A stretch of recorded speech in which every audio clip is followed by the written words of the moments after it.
What's up? I'm travel writer photographer Brendan Vanson of BrendansAdventures.com, and I'm in Vilnius, Lithuania.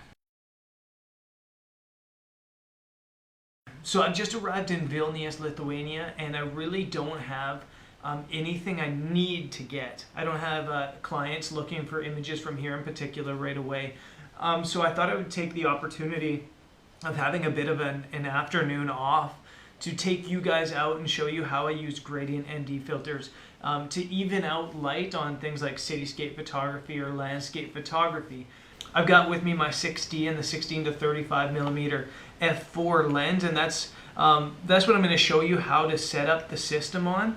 What I have here is the Lee system. So this is the Lee foundation kit, and it consists of this, which is the filter holder. That's where your filters are going to slot into. And then it's the adapter ring. So people have asked me in the past, why not get twist-on rings, twist-on filters? And there's a simple reason to that. Glass is expensive, filters are really expensive, and if you buy a filter system like this one from Lee or one from Format High Tech Filters or one of the other brands, it allows you to just to buy one piece of glass and then use that on all your lenses regardless of their sizes. So this filter holder holds 100 millimeter filters, and so you can get square filters that are 100 by 100 millimeters, or you can get rectangle filters that are 150 by 100, which my Grad filter is. And then you buy these adapter rings that go on any one of your lenses. So this is for 77 millimeters. You can get them for 67 millimeters. You can get them for 52 millimeters, whatever you want. It'll always adapt to fit onto this. Okay, so I'm going to just show you quick how this Lee adapter system works, or this Lee filter system works. Since I'm shooting a wide angle, you have to buy the Lee's wide angle adapter ring, which is way more expensive. And this is a pet peeve of mine. Why is it twice the price for the wide angle version than it is the regular version when it's really essentially almost the same thing with just a slightly different way of twisting it on? I don't understand. It's a piece of metal and it's so expensive. This one's like 70 bucks or something like that. Whereas if you're shooting like 70 millimeters or 50 millimeters or something like that and you don't need the wide angle adapter ring, it's like 30 bucks. So ridiculous to me. Anyways, you take your adapter ring and you twist it onto the front of your lens, like so.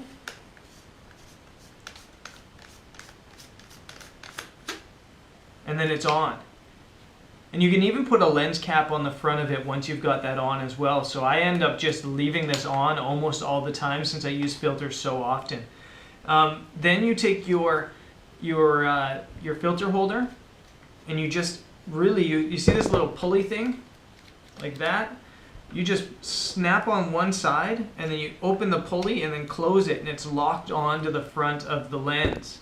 And there you have it. That's really, really, really a simple system, and one I'm really fond of. One of the small, very small issues with this filter system is if you catch this on something, it can pop off. So I've been walking at times and caught that on my pant leg and had the filter holder pop off. Luckily it happened on a street and it wasn't a big problem, but it could have happened somewhere where it fell into the water or something like that.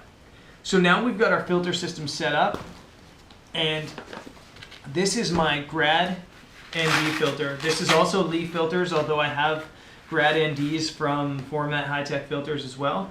And this is 3 stops. So I don't know if you can see that, but it's dark at the top and then it brightens at the bottom.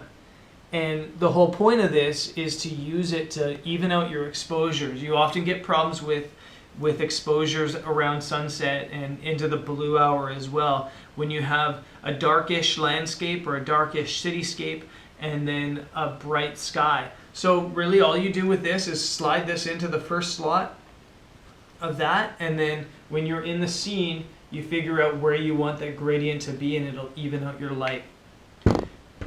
So guys, that's it from in the room. Let's head out somewhere into the field and do some shooting, and if it's quiet up there on the hill, I'll show you how, or I'll walk you through what I'm doing specifically up in the field. Let's go.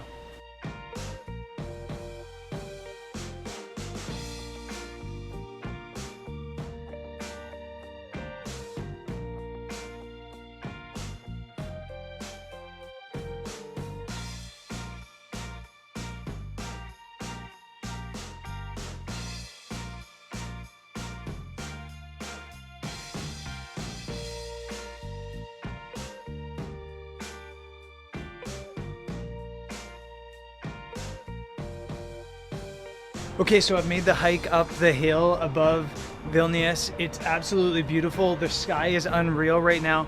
And it's one of those cases that I might not even need a filter, but a grad filter is gonna just make it pop even more. So I'm set up, I've got my exposure figured out already. And what I'm gonna do is I'm just gonna show you the difference as I slide in the grad filter in video mode. So it's not a photo, it's just video here. So let's get this over to video mode. And then what we're gonna do, I'm just gonna hit play. So now you're seeing it as it is, clean, no filter, straight up. And you can see the sky's popping a little bit, but it could pop more. You can see the foreground's about the right exposure. We're gonna slide in this filter now. That's a 3-stop soft grad.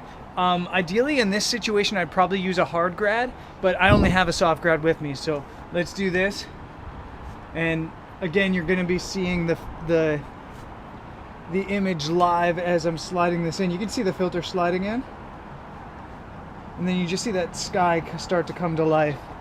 You see that? So now let's take a couple photos with the filter in by itself like that.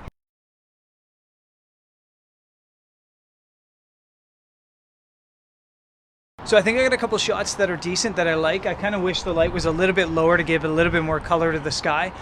So I want to kind of play around with now stacking filters. You have 2 slots in these Lee Foundation filters, and you can actually use 3.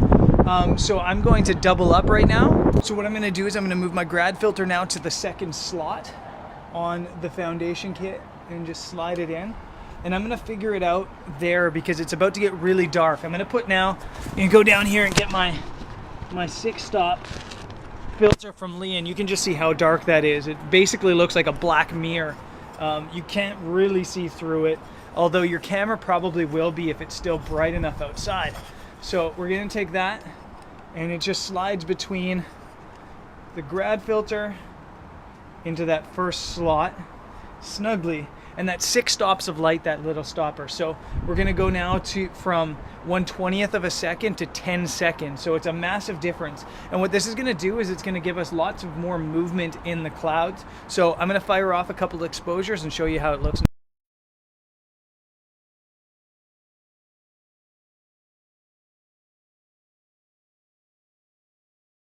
So ideally I'd wait a little bit longer in the day until the sun's lower and I get more cloud in the sky just to make it even more dramatic. So that's what I'm going to do. I'm going to hang out here for another 30 minutes or so, shoot this scene once the clouds really pop, and then I've actually seen a ton of other locations right around here that I can shoot the grad filters. And so I'm going to explore a little bit after shooting this image, and of course I'm going to share those photos and that video with you guys, so stay tuned.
So guys, that's it for me here in Vilnius, Lithuania. I hope you enjoyed the show and the images using my Grad ND filter. Now, I know that in the show and in this episode, I only showed you using a 3-stop soft ND. You can use 3-stop hard NDs. You can even use just 1 stop if that's all you need. Or you can even combine and use 2 separate Grad ND filters to get like 5 and 6 stops of light. In the past, I've used a hard ND and a Grad ND to get 6 stops of light out of the sky in really extreme situations, so that's completely possible. There's going to be lots more tutorials on using filters in the future. Sometimes out in the field, I'll just take you out on a getting the shot episode and show you how I'm preparing and how I'm shooting different images from one location. So lots of that sort of stuff still coming on the channel. That's it, as I mentioned, from Vilnius, Lithuania. It's actually Christmas Day, and I want to give a special thanks to my guest house. I'm staying at the Littenterp guest house in Vilnius, which has been absolutely awesome. And even though it's Christmas Day, they've been super, super kind at opening their doors for me. I'm the only guest here, and they've been really good at allowing me to have a place to stay even though it's Christmas and everybody wants to be on holidays. So a special thanks to them. The place is fantastic. It's right in the Old Town. If you're ever in Vilnius, Lithuania, they're the place to check out for sure. Anyways, I'm off to Poland next, then Budapest for New Year's. So it's going to be a fun couple weeks coming up. Be sure to stay tuned to the channel and stay subscribed. Catch you next time. Peace.